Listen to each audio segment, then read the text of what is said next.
Okay guys, so I'm going to replace this motor, the 996 sunroof motor, and getting the cover off is really easy.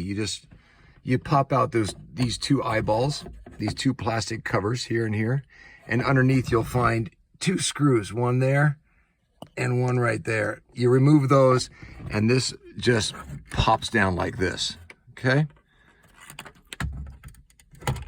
You can leave it hanging like that. Actually, I've done that. Okay, so now with this down, there are only two screws. Here's the new motor. Here's the new motor. And it goes in like this. And there's only two screws that hold it in. There's a screw here. It's a, what do you call it? A Torx screw. And that one. That's all. Just two screws hold it in. Okay. So getting it out is a little tricky. You kind of have to jam it in, not jam it, but just push the motor. First, unlock the motor, kind of wiggle it out. The motor, the gear drive is there. You just kind of pop it out and then push the motor up as far as you can go to disengage the,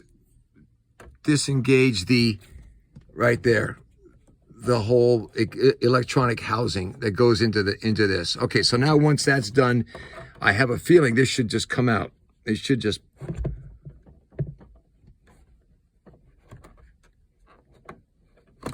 oh, look at that.